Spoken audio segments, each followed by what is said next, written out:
Hi, welcome back to JJ's Productions, and we're on week 3 of the Stoke City Vlogcast. This week we're covering Preston versus Stoke City, and with me as always is Jan. Hi. So, we're a bit calmer this week after the Brentford draw, which is a bit surprising because I think the reaction most people have had is that it's the end of the world after a draw, but last week I was going for a 0-0 and I actually feel quite content even though it was a 1-1. I don't know what you're thinking. No, I don't feel like that at all, love. In fact, I'm at a loss again. You must be sick of hearing me say this, but I am. It was an absolute shambles again. The defenders, please help us somebody. They've got to do something. I've never seen anything like it in my life. Yeah, I mean, I think this is the key thing. I'm feeling content just on the fact that we got a point on the board. It feels like we made a step progress from the Leeds game. You know, by all accounts, because don't forget, for the viewers who are watching, we aren't able to attend right now, but we're planning to in the very near future. But from what we hear anyway, the performance was on par with Leeds, and we saw how bad Leeds was. So at least we got a point out of this game when we could have had a much worse result. So that's sort of where my contentment is coming from. The thing is though, Josh, the first half, we were lucky that they didn't have 3 or 4 goals past us. Yeah. I was on pins sitting there. Yeah, I mean, we're listening on the radio, and you know, it is hard to listen to because you're just waiting for... Well, you're just expecting a goal to go in against you, and especially how Brentford started last week, it was quite unnerving to watch it or to listen to it, and you know, I dread to think what it would have been like those at the stadium. What I couldn't understand is when he took Bojan off.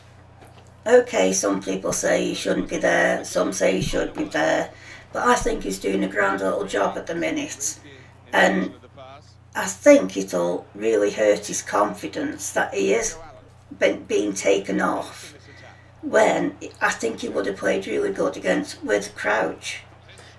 Yeah, I mean, he did well with Crouch in the second half of the Leeds game. What I'm wondering is, and again, I'm just thinking of the fact that he hasn't played a lot of football in the last 18 months. Perhaps we are trying to build him up into playing a full 90 minutes consistently, i.e. consistent performance. You know, I've got to agree. I think the fact that Bojan came off, the goal goes in, and suddenly we're on the ropes again, I can't see that as a coincidence. No. But on the other hand, I do wonder if it was just a case of looking at future games rather than just this one with that decision. Well, he's got to do something, the boss has, because we can't carry on like this. We're at the bottom end now, and if we keep on like this, we're going to stay there for the rest of the season. And we don't want that. They've got to have another kick up the backsides. And that's all there is to it. And if I was him, I'd start dropping players like Ryan. You know, if he does something wrong, drop him. He's not the key man in the side. None of them are key men. But just drop him.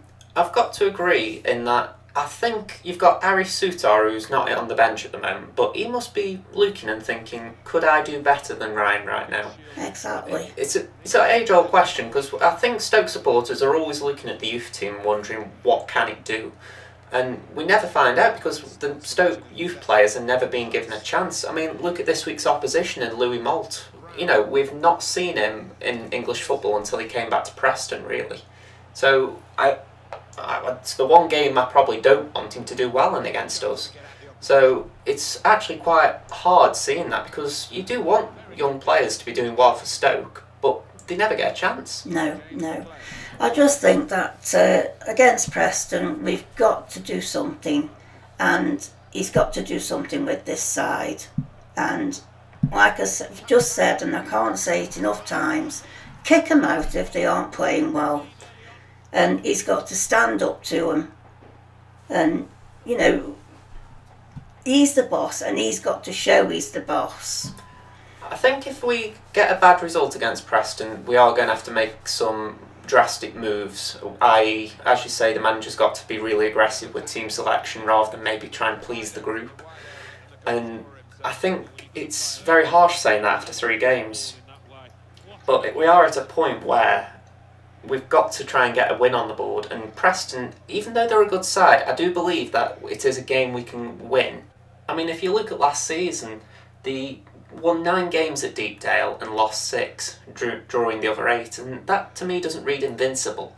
You know, if we can take the lead, the crowd might not think that they can get back into it.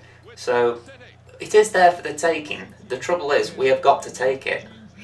I also think that the fans have got to get behind Stoke a bit more. When the fans are behind Stoke, they seem to buck up. But it was like a library, and they just weren't behind them. I think this is where we are at a disadvantage in that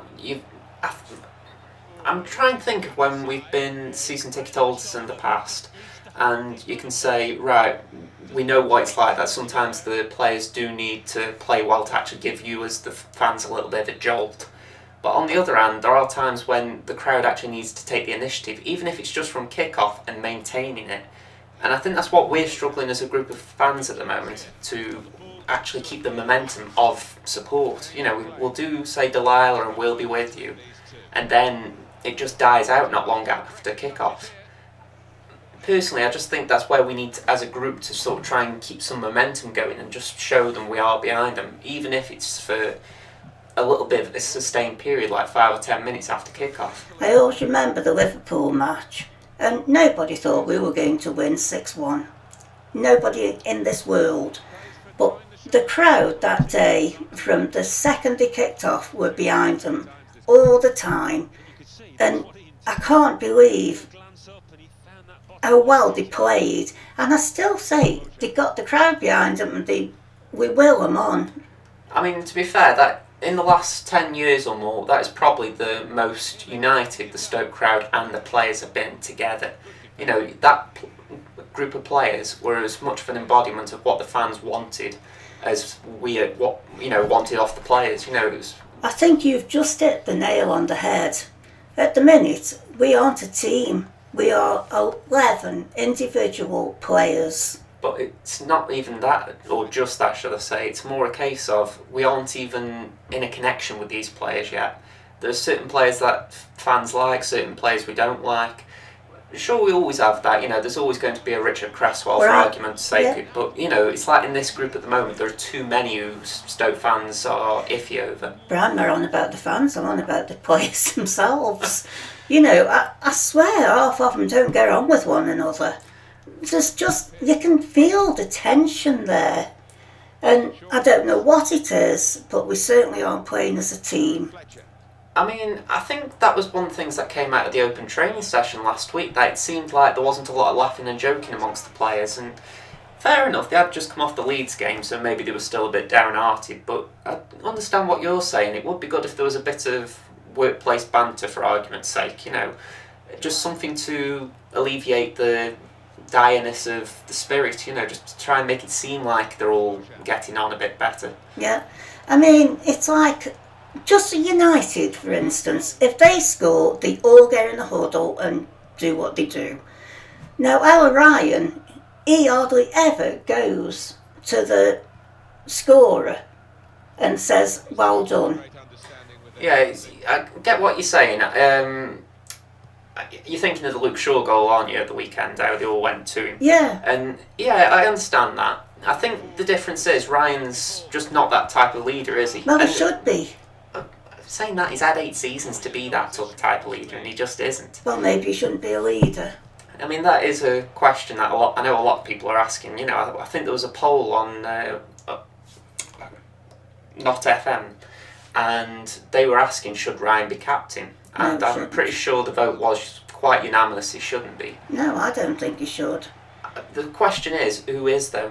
And, at the start of last season, people were calling for Fletcher to be captain, and that turned out quite laughable, to be fair, in the end. Not necessarily because of his leadership quality, but because of his performances. So, I worry people are going to start saying Williams, and I'm thinking, I know he's captain of Wales, but he's actually a lone player. I'd even give Jack a chance, me. But even Jack hasn't been playing well, so it's not right to give him Yeah. a more responsibility at this point. Yeah. You know, it's just there is no obvious candidate. No. I'd give it little Bojan then. Okay, you say, he's not up to full fitness. My God, I wish I was that fit and not played for 2 years. Granted. Thinking Nora. I mean, this is all hypothetical anyway. If anyone actually thinks Ryan's going to lose the captaincy, I think we're all in for a rude awakening, because granted, I don't think anyone thought Abdullah Fayed lose the captaincy before him, but it just doesn't seem imminent. I mean, granted, if Ryan gets dropped, then this conversation might be different, and suddenly it's a case of whoever steps in will be more permanent. But as it stands, it just doesn't seem likely, does it? And please feel free to write on the blog about this. I mean, me and Josh are at odds about this. I'd like to hear what you've got to say about it.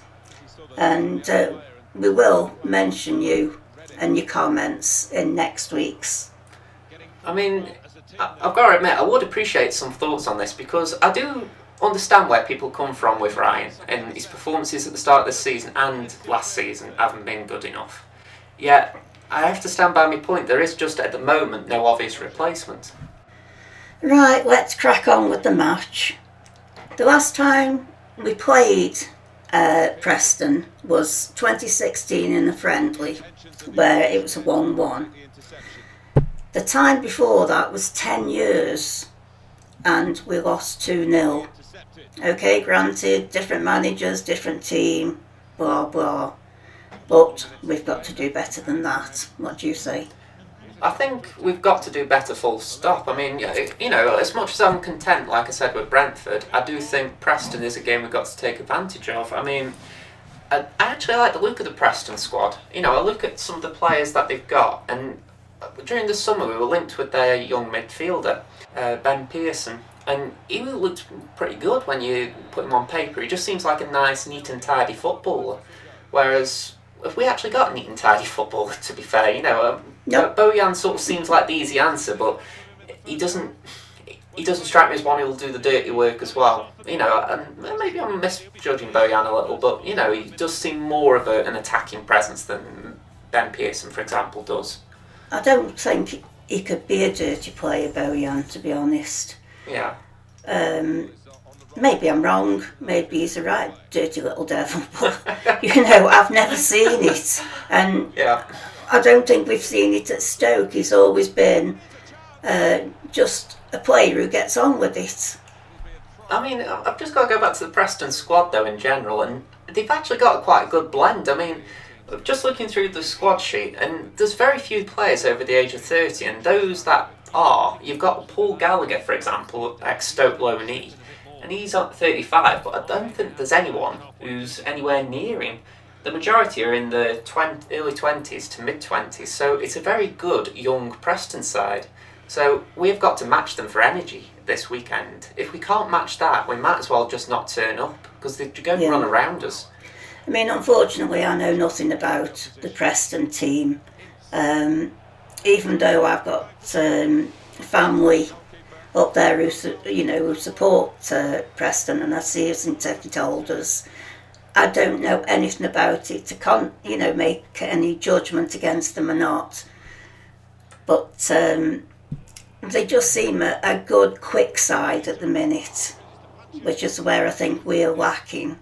Well, what's striking me is I was looking at the lineup against Swansea, and granted they lost the game, but I saw the team sheet. You've got Ben Pearson sitting deep in the midfield. You've got Josh Harrop and I think it was Alan Brown. I might have misread that when I was. But the point being, it was like two attacking midfielders behind the sitter, and then you've got two wingers. I can't help but have this image in my head of, at the moment it's Darren Fletcher, but it could turn into someone else in the team sheet, being overrun by those two. You've got Joe Allen at the moment, who's sort of running around like a headless chicken because he doesn't know whether to attack or defend. And then alongside him you've got Bojan, who he will attack, but I'm just wondering how capable he is defending. It's not that I don't like him or anything like that, it's just I am curious what his own personal opinion on the role would be. I'm sure he would rather play a 10 than an 8, for example. So, I mean, I think I said this last week, but don't you think when Crouch comes on, it alters the whole game, and the players seem to calm down. The thing is, it can change the game for good or for bad. You know, and that is the enigma of Crouch. You know, he's got the capability to come on and panic a defence, but equally he's got the capability to calm a defence down because they think, right, big man, all I've got to do is defend the tall balls. So it depends how we approach playing with Crouch. I mean, equally, it's got to be said, Afobe has got to have that mentality as well, because I think the biggest criticism of Ryan, it's not just been his defending, it's the fact that every time he's had a ball passed to him, he goes long. And you're thinking, why don't you try just playing a few simpler balls, Ryan? Maybe he hasn't got it in his skill set, and if that's the case, it is another reason he's got to be in the short term replaced. But we've got to find a way of getting the ball to Afobe so that he can have an impact like Crouch is having off the bench.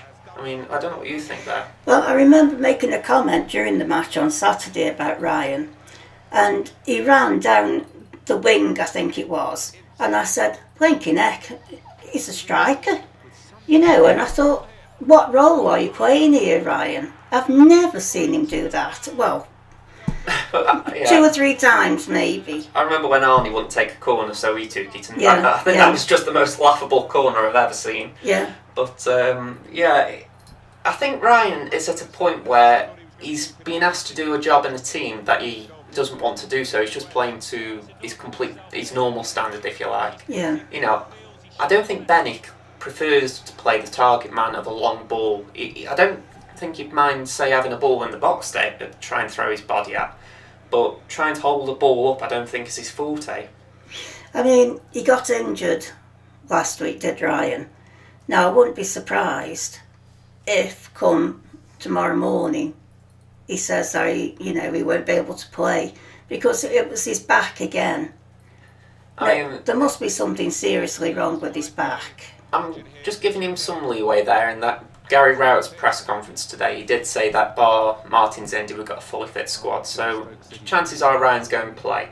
But I do agree with you that his back is a concern. You know, even if he's going to be fit to play against Preston, will he be mentally sharp? Because I think that is where he's losing it a little. It's as if he's lost that extra yard in his mind that defenders always talk about. And do you think it's because of his back that he isn't going in for these tackles that he used to go in for because he's frightened of injuring again? It could be. I mean, it's something you see with players all the time after an injury, how they react. And we're not talking about like the injury suffered shortly after the Aaron Ramsey tackle. You know, it's a more niggling one, this, that I don't think he can actually fully recover from. So it's all about how he manages it. And fair play to him, if he's putting himself forward for selection, that can't be criticised. No. But on the other hand, if he's not 100% fit, maybe we do need to find I'm saying maybe we do need to find someone, but the thing is, if the club had known about this, why haven't we found someone to cover for him or replace him? Yeah. I mean, I personally know what back pain is, and you only have to get a little twinge, and that can set you back. Now, being a footballer, that little twinge could do so much damage, you know, and is it, when he's had an injury like this, is it worth him playing? I mean, I don't know the medical side, but I'd assume he's on medication during the match that's legally approved. But again, it's a case of how much can you manage beyond that, because like you say, if you feel a twinge, how quickly will that twinge go away? Because, you know, again, I don't know it from my own personal experience, but if it's anything like yourself, I bet you wouldn't fancy playing competitive football after a twinge. No, I wouldn't. I mean, I'm on morphine. I don't know what the heck Ryan is on, but I honestly can't imagine him being on morphine. I'm not 100% certain, but I'm going to guess that's not on the legally approved drugs. You know, so, as I say, one twitch, and he's had it, really. Yeah, it is a concern. I mean, I go back to it that our transfer team are apparently looking at Danny Simpson and Cuco Martina of Leicester and Everton respectively. And for the life of me, I do not understand why we're going for 2 right backs. No. Well, I'm assuming one is a backup for the other, because I can't believe we'd be trying to loan both of them. If anything, that would be complete insanity, but I still don't get why we're after one. I mean, they're saying Martina can play at left back and midfield, but I actually read someone tweeting today saying it perfectly encompasses what Stoke's transfer policy is all about. That instead of looking for someone who is competition or even an improvement on Eric Peters, instead we go for someone who has covered at left back. You know, he's not a capable left back, he has just covered there. So it's just baffling why it is that way. Well, I mean, I've got to carry on here that I'm just looking at Preston's last opponents in Swansea, and they actually lost to Swansea, yet they haven't got they've only got one recognised centre-half. And you're looking and thinking, we've actually got cover not great cover, but we have got cover in every position. Yet we somehow seem weaker than Swansea. And I'm just curious what you think. I mean, Preston, by all accounts, seemed to do okay in their first 2 games, didn't they? Well, they did. I mean, this young lad, Alan Brown, he scored against QPR. I mean, you know, they've got the youth on their side, that's what I'm trying to say. And I just hope they don't outrun Stoke. But as far as I can see, they're just playing so well at the minute because of youth. I mean, again, I'm thinking of Graham Potter at Swansea, and I know we're doing a Preston preview here, but with Graham Potter, I have the impression of him being a manager who gets players running around a lot. That's something he demands. Now, I think if we don't see that against Preston, we've got to ask Gary Rowett why our players are playing within themselves, because it just doesn't make sense that you don't match the intensity. You know, maybe it's to do with style of play, but I think the question has to be asked if we do add another lethargic display. I mean, I wrote on the Stoke City site this week, and it was about him, and I just addressed it to, dear sir, can you get your finger out and do something with this team? Because what you're doing at the moment just isn't working. I mean, I actually feel sorry for Gary, because he came in and the honeymoon period was actually very nice, but he's certainly got back home now from the honeymoon, and it's not a very nice sight what's feeling, especially after 2 games. Yeah. You know, I mean, to be honest, I feel like he's got to work wonders in some manner, because he's been left with some players who he can't flog. No. You know, you've got the likes of Mbula, Choupo-Moting, players who we don't want at the club, but we just can't sell. You've got Charlie Adam, who I think would be happy to carry on earning a wage, but he just doesn't seem to want to keep his mouth off the radio. And you've then got Jeff Cameron, who by all accounts is a nice guy, but isn't wanted at the club. So you're just looking at it, you're thinking, what is actually going on behind the scenes, that we've got players who just don't want to go, you know? I mean, everybody who listens to this will probably think I'm a nutcase, but one of the players I dislike is Juve. Now, to me, I doubt they'll think you're a nutcase for that. You know, I'm just reading the room, as it were, and you know, Juve does tend to get a lot of criticism. He is a waste of space. I could play better than that. Yeah, just for the record, you haven't got exactly great balance on your legs, so let's just put that out there. But yeah, I'm only joking. But it's like, I'm not the biggest critic of Juve, in that I think if you play him away from the striker role, he's a willing runner. I mean, it's like in this gameplay footage, I don't use him up front, but I do put him out wide just to give McLean a rest. But I think that's the only use he's got this season as a wide option, because you've got Berahino and Crouch, who... In Berahino, it's a gamble, but with Crouch, you know you've got goals there. So why aren't they giving him a chance? Berahino? Yeah. Well, the first game, I get the feeling that was down to a technicality, that they needed to have one homegrown player on the bench, and that was Tom Edwards.